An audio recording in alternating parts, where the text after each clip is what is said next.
All right, you guys, here we are. We are at our first official Friday in the program, which means we are headed into our first weekend. So, with this first weekend, first of all, today's planned video. So today's the live video where I, just speak off the cuff about things that have come up this week. But today's planned video, which you'll see around noon, depending on where you live in the country or where in the world you live, is all about social strategies, going out to eat, having a weekend plan in general. After you watch that video, I kind of want to see how the cards fall over the weekend. And then on Monday, we address it. And next week, we go in with an even better strategy.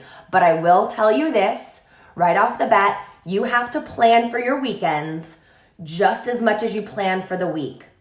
Your schedule's different, so you're not going to have your breakfast, your morning snack at your desk, your lunch, and then your afternoon snack while you're on your way home from, to get your kids to school, whatever it is. Your schedule looks different. Your routine looks different. I'm going to tell you, some of us are eating less often. So that means we're going to have to fit more protein in fewer meals. Some of us are eating out more, which means we need to save proteins, or we need to save carbs and fats for those dinners out and social events. So get yourself a plan for the weekend. That's all I'm going to say right now. Watch the video, and then we'll regroup on Monday. Other things that have come up this week that I want to talk about, questions that I've seen floating around.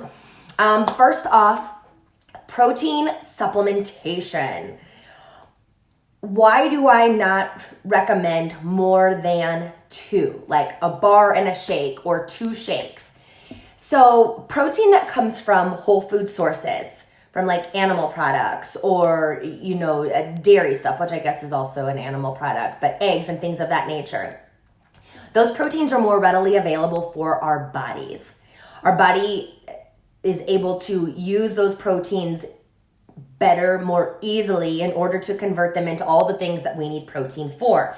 The proteins that come from a supplement, they just don't have as much bang for your buck. So while in a pinch, sometimes if I'm traveling and I'm at an airport, I do end up eating 3 protein bars a day, but that is not ideal.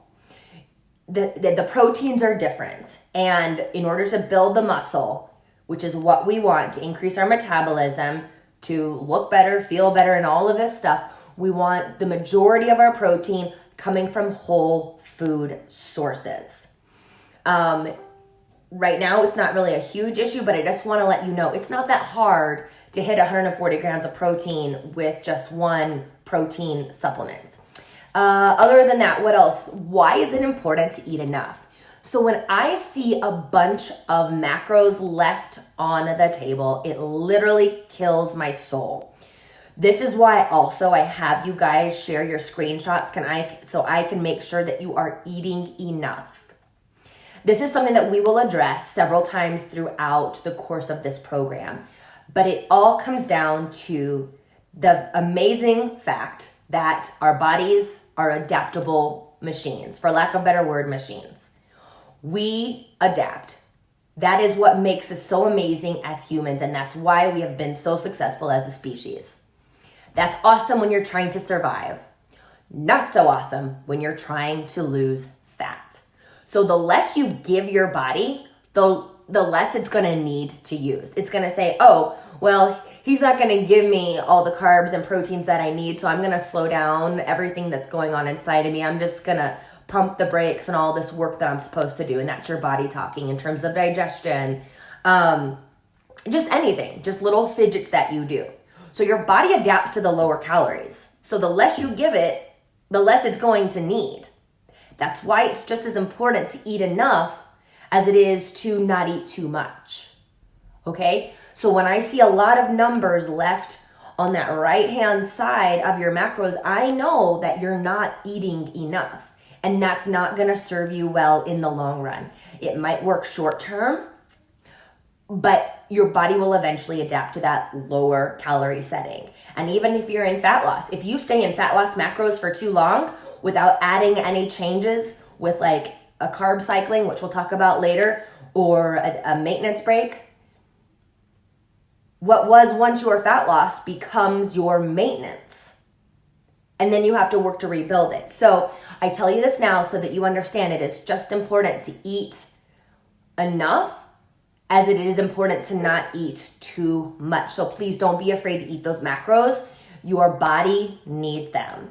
Let's see. Also, with the tracking, okay, if you do have numbers left or you're going over, that's okay. We're still in week 1. And you guys, you are learning a new skill that a lot of us have never done before. A lot of us have never weighed our food before. I've been there, right? You haven't had to do this meal prep before. This is all new. So give yourself at least another week to get there. I'm not upset if your numbers aren't hit. So please, I don't want you to be upset if you're not hitting your numbers. This is not an exercise of perfection. This is an exercise in awareness. And if you have already decided that tracking your macros is not for you, that's amazing, right? Because you've made that decision for yourself. After a week of tracking, you already understand what a portion actually looks like. And now you can use that knowledge and finish out the rest of the 6 weeks nice and strong, right? So just remember that learning a new skill is challenging.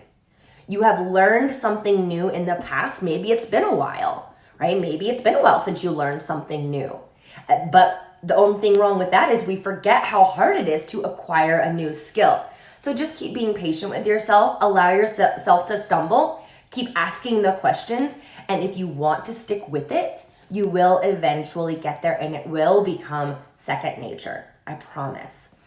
What about that? So I don't know if you guys follow me on Instagram, if you are on Instagram, but the other day I showed how I hit my protein number of 140 grams very easily with the 5 times a day that I eat. I will do that again, probably just in picture form for you guys in the group. I will tell you this, one of the easiest ways that you can do this is take your protein grams, however many it is that you have, right? If it's 140 grams, divide it by, I typically eat about 5 times a day, 4 or 5 times. So I take that 140, divide it by 5. That gives me about 30 grams of protein that I need to hit at each meal. So with that knowledge, I know what my meals need to look like. I know that my snacks aren't gonna have as much protein as my main meals. So I'll eat more at my main meals and less at my snacks. But if you divide it like that, it's super helpful. But I will tell you, basically this is what my protein looks like, and this will be with 2 supplements. I'll do it with 1. I'll just tell you right now. 1 egg, 4 egg whites for breakfast. I'm only talking protein, I'm not talking carbohydrates. Snack, protein bar. Lunch, 4 or 5 ounces of a lean protein. It's typically always chicken or turkey for me. My afternoon snack would be like a turkey roll up. 4 ounces of deli turkey rolled up in a tortilla. Then my dinner is 5 to 6 ounces of lean protein, or not as lean. Maybe it's a steak, maybe it's a salmon, maybe it's a hamburger, depending on how my fats are. And with that, I've hit 140 grams. That's not a ton of food, right? It's 140 grams protein right there. And if I need to have more, I'll have some yogurt. I'll have a little bit of cottage cheese or something. But don't overcomplicate it. It's 5 times of eating, protein snack, some deli meats, and bam, it's done. What else? Oh, and then in order to hit your numbers off the bat, we talked about this in the tracking FAQs, like tips and tricks. A lot of you guys are already doing this. Enter your day ahead of time. So tonight, sit down and enter what Saturday is going to look like for you. You are more likely to stick to your plan if you've already entered it in MyFitnessPal. Not only are you more likely to stick with it, just like you're more likely to stick with your workouts if they're scheduled, you already know your numbers are going to work. And if they're not working, you can move things around. It's simply a puzzle. I want you to remember that it's simply a puzzle. Move the pieces around. It's your little Rubik's Cube. One other thought that I just had on that. It's just a puzzle, Rubik's Cube, game. Yes. So sources of things, especially when it comes to protein or any of the macronutrients, essentially. it's not so much that, you're going to ask me, I'm looking for more sources of protein. Well, we know the sources of protein. It's mostly the amounts that you're going to need to adjust. So like Michael said, he notices that he's short on fats. It's not like we're going to have to go scouring the land for a new fat source. Nope. We're just going to bump up the fats that we're currently eating, especially with the proteins, especially when it comes to if you're running low on fats and you need more proteins, those lean proteins are your best friends, the chickens and the egg whites. So you're probably already eating 4 ounces of chicken at lunch. But if you're still coming up short, add another ounce to that chicken salad. If you're still coming up short, add another egg white into the mix at breakfast time. See, so it's not so much about finding new sources, it's just simply modifying the amounts of the proteins that we're using. And so let's say you don't just like egg whites, but you like eggs. You add another egg to your breakfast, but then your fats are over. So then you're gonna lower the amount of peanut butter that you put in your protein shake at night, or maybe omit the peanut butter altogether. Or maybe your salmon dinner changes from salmon to a pork loin because it's leaner. So it's all about just finding these little adjustments, and soon you guys are gonna be able to pivot, and you're gonna be able to make changes. You're gonna realize, I'm going out to lunch with my friends, but I already had this dinner planned. I'm gonna have to get home and make a different arrangement, and you're gonna be able to do that. And that's where the flexibility comes in. That's where the freedom comes in. That is where the fun comes in. And that is why this is not a diet, and this truly is a sustainable thing. Right? It's all about portions. It all comes down to calories in, calories out, permitting hormones are in a good spot if fat loss is your goal. So keep having fun with it. Anything else that I want to talk about today?